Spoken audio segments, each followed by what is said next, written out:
Buenos días, tengan todos ustedes. Soy el ingeniero geólogo Víctor Vera y hoy vengo a hablarles sobre un tema interesante para la exploración petrolera, como lo es el de los domos de sal o diapiro. Comencemos, pues.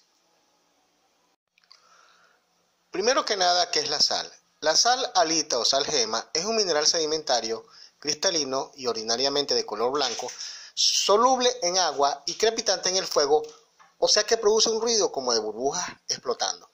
La sal pertenece al grupo de las evaporitas, las cuales son rocas sedimentarias que se forman por la cristalización de sales que se precipitaron al fondo por la evaporación del agua de lagos y mares de la costa. La mayoría de los depósitos explotables de yeso y sal común se han originado de esta manera. La sal es altamente plástica, movible, es impermeable a los hidrocarburos y de densidad baja de 2.1 a 2.3 gramos sobre centímetro cúbico si la comparas con la densidad de otros minerales. Ya dicho lo anterior, podemos definir a los domos salinos como estructuras geológicas compuestas por un grueso lecho de minerales evaporíticos, principalmente halita, con anhidrita y yeso en menor escala, los cuales, por la presión de la masa rocosa superior, irrumpen verticalmente y de manera lenta durante millones de años a través de esos estratos rocosos subyacentes, quienes sufren enormes deformaciones o lo que llamamos hoy en día tectónica salina.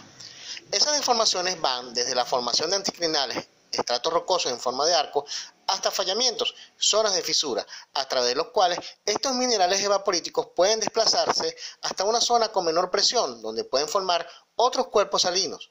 La figura en la lámina mostrada representa un domo salino clásico como tal.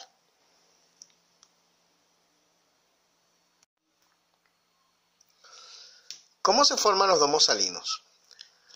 Hay muchas teorías con respecto a la formación de los domos salinos, que se remontan en el tiempo geológico a la época térmica, pero inclusive también al terciario.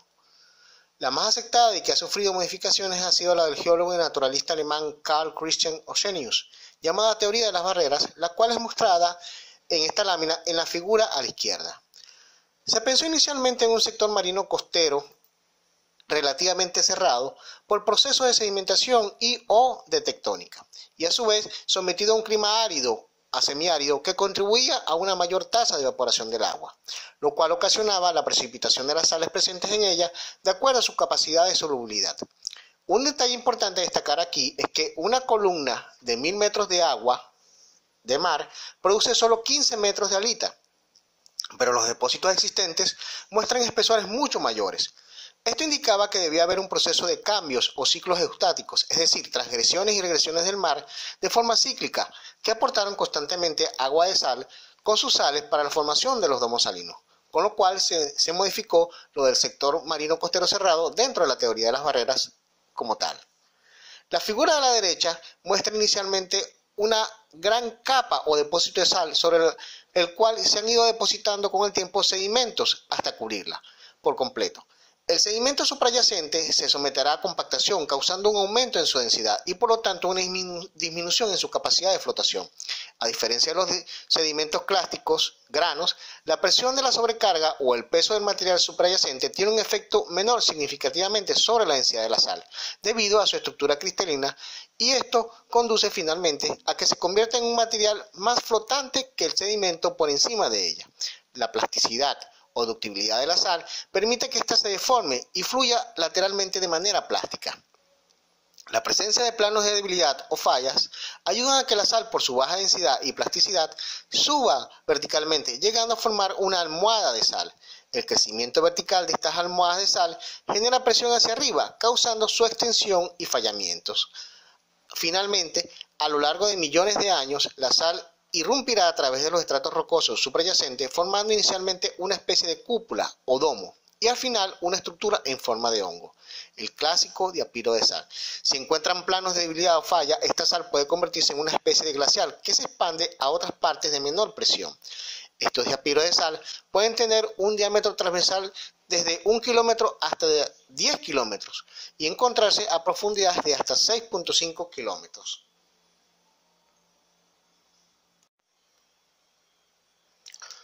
¿Cómo es la huella sísmica de un domo salino? Bien, ahora vamos a enfocarnos en cómo se pueden ver estos domos salinos a través de las diferentes herramientas tecnológicas utilizadas para detectarlos. Vamos a comenzar con la sísmica. La sísmica es la primera herramienta antes de la perforación de un pozo petrolero que nos permite detectar la presencia de domos salinos. Para aquellos que no son afines a la exploración petrolera, la sísmica utiliza el mismo principio físico de un eco para ver el sexo de los bebés, solo que en este caso el objetivo es el subsuelo y la fuente del sonido la constituyen explosiones o ruidos controlados que se generan en la superficie de la tierra o en el mar. La velocidad del eco va a depender de la densidad de los materiales o estratos rocosos que atraviesan por supuesto las ondas sísmicas o las ondas acústicas creadas por la fuente. En la figura de la izquierda podemos ver una sísmica con una línea que define los posibles límites de un domo salino. Notamos que dentro de esa línea delimitante hay una zona difusa o borrosa. Se ha definido que cuando la sal es atravesada por ondas acústicas, estas se desaceleran por ser la sal de baja densidad y plástica. En la figura de la derecha podemos ver otra vista de ese mismo domo salino, pero en esta podemos ver otra zona difusa ubicada hacia la parte izquierda superior del domo, que está asociada a una almohada de sal. La sal siempre se va a expandir a zonas de menor presión a través de los planos de debilidad o fallas, como se dijo antes. En la figura inferior derecha, los estudios de riesgos someros, sísmica para ver el fondo marino, mostraron la impresión de la parte superior de los domos salinos en el fondo marino, indicándose con colores las diversas profundidades del mismo.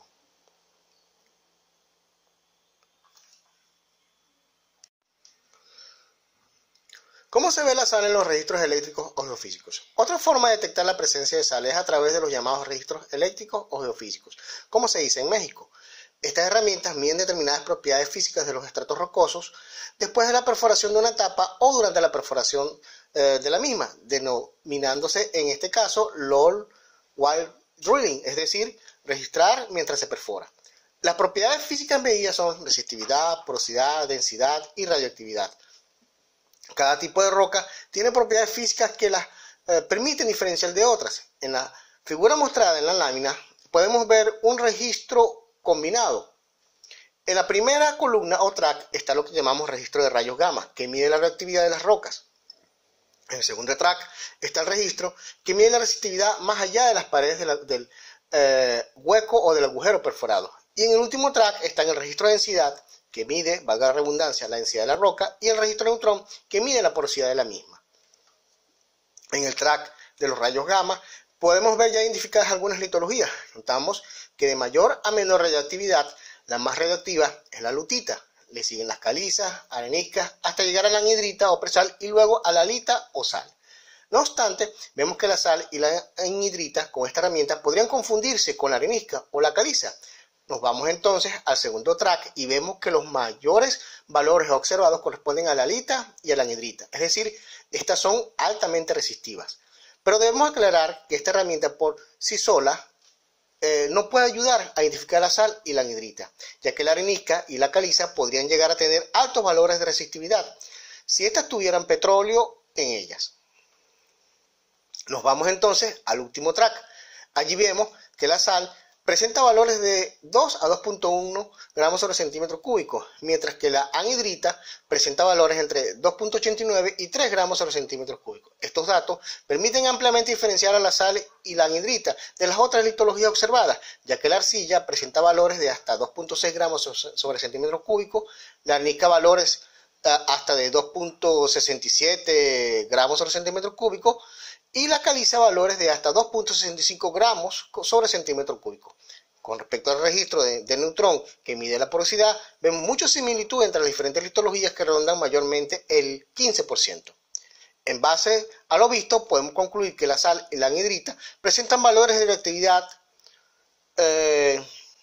baja, alta resistividad, y que la sal presenta valores de densidad menores a 2.1 y la anhidrita entre 2.8 y 3 gramos sobre centímetro cúbico. Es decir, solamente la unión de estas tres herramientas nos ayuda a definir claramente la presencia de la sal y, por supuesto, en este caso, también de la llamada presal o anhidrita.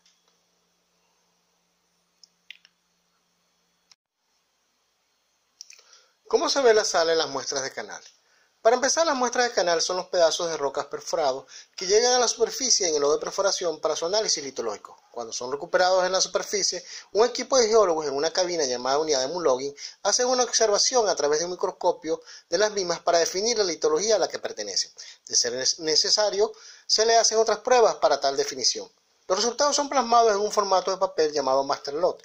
En Venezuela así se le llama. Y registro de hidrocarburos en México. En dicho formato aparecen datos como parámetros de perforación, gases presentes, cromatografía, además de, por supuesto, la descripción litológica. Cuando se presume la presencia de sal en las muestras de canal, según prognosis geológica, al recuperarse la muestra, esta nunca debe ser lavada con agua, ya que se diluiría la sal. La muestra debe ser lavada con lodo de perforación en base a aceite y luego calentarla. Al final la sal se mostrará como aparece en la lámina, en la parte superior derecha, tal y cual como la vemos en nuestra mesa. Algunos geólogos inclusive la prueban para mayor comprobación. Al microscopio, como se muestra en la lámina en la parte inferior derecha, la sal aparece en forma de cristales cúbicos. ¿Por qué los domos salinos son tan importantes? La razón por la cual los domos salinos son tan importantes es porque los mismos ocasionan la formación de trampas geológicas del tipo estructural en las cuales existe la posibilidad de que se acumulen hidrocarburos. En la lámina mostrada podemos ver los diferentes tipos de trampas geológicas que los domos salinos ayudan a crear. Tipo anticlinal, se forman por la presión que ejerce la sal hacia arriba, deformando los estratos superiores dándoles una forma de domo. Del tipo de presión, por la presión de la sal hacia arriba se pueden presentar fracturas o fallamientos como los graben o depresiones. Del tipo flancos, cuando los domos salinos actúan como sellos en sus flancos al irrumpir a través de estratos rocosos. De estas tres clases principales de trampas geológicas estructurales, en la que se ha tenido mayor éxito encontrando hidrocarburos ha sido la de los flancos. ¿Qué riesgos operacionales durante la perforación acarrea la presencia de domos salinos?